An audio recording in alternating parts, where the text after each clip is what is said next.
សួស្តីបងប្អូនវិលមកជួបគ្នាសារជាថ្មី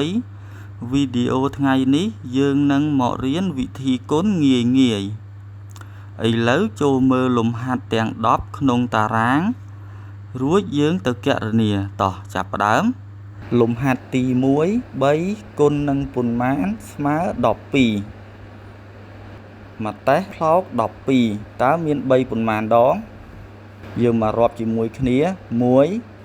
2 3 3ម្ដង1 2 3 3 2ដង1 2 3 3 3ដង1 2 3 3 4ដង12មាន3 4ដងយើងបំពេញលេខ4ចូលក្នុងប្រអប់បងប្អូន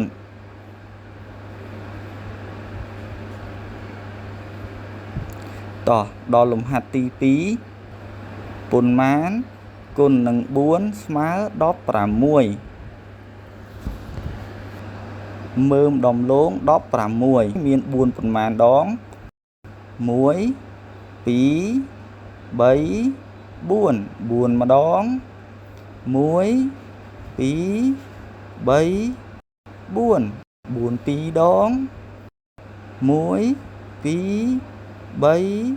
4 4 3ដង1 2 3 4 4 4ដង16មាន4 4ដងយើងបំពេញលេខ4ចូលក្នុងប្រអប់បងប្អូន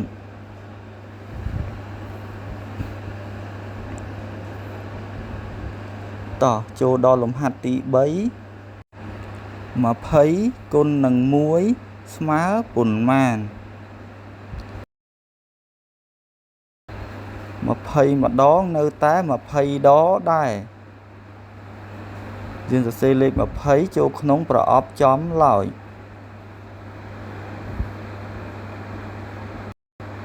តោះចូលដល់លំហាត់ទី4 3គុណនឹងប៉ុន្មានស្មើ15 15មាន3ប៉ុន្មានដងបងប្អូនយើងមករាប់1 2 3 3ម្ដង1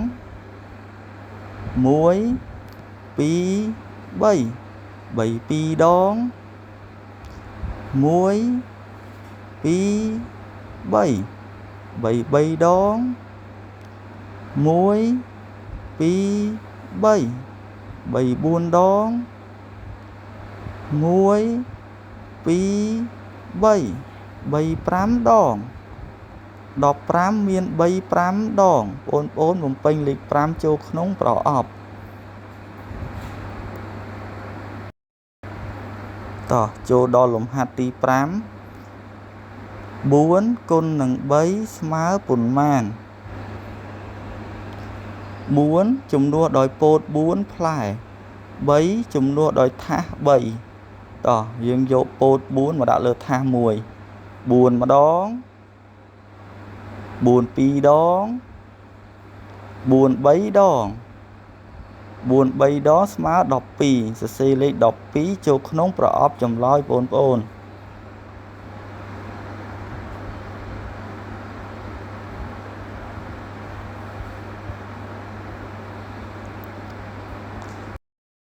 តោះដល់លំហាត់ទី6ប៉ុន្មានគុណនឹង5ស្មើ35ខ្ទឹមបារាំង35មើមតោះមាន5ប៉ុន្មានដង1 2 3 4 5 5ម្ដង1 2 3 4 5 7ដង1 2 3 4 5 8ដង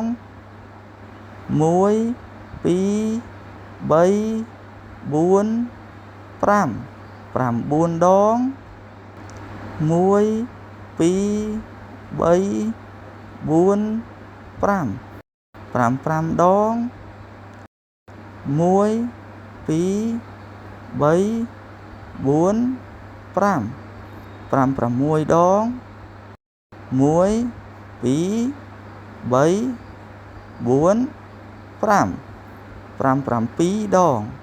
35មាន5 7ដង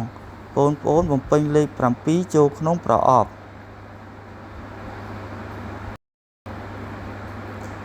តោះចូលដល់លំហាត់ទី7 6គុណនឹងប៉ុន្មានស្មើ6ពីងប៉ោះ6តើមាន6ប៉ុន្មានដងយើងមករាប់ជាមួយគ្នា1 2 3 4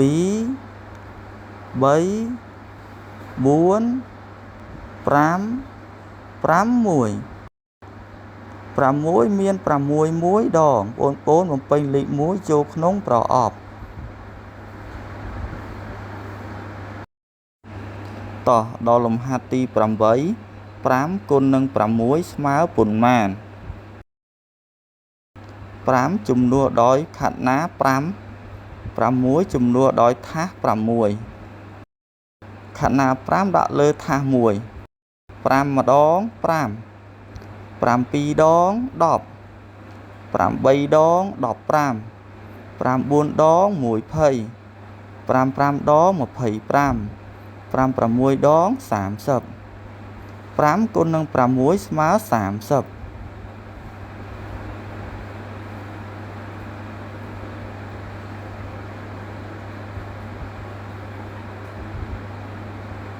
តោះចូលដល់លំហាត់ទី9ប៉ុ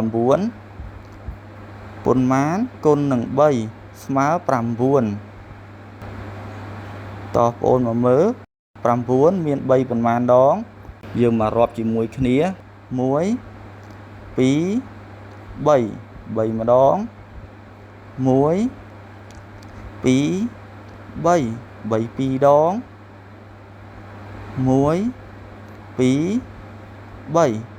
3 ដង9មាន3 ដងបំពេញលេខ3បងប្អូន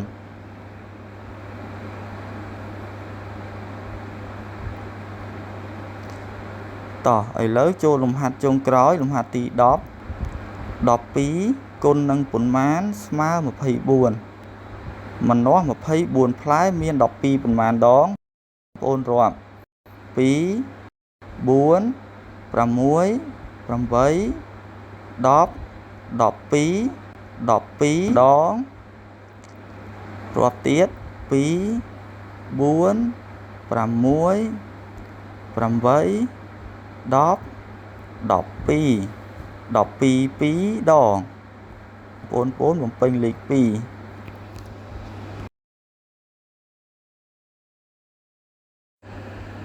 ឥឡូវការគណនាវិធីគុណងាយរបស់យើង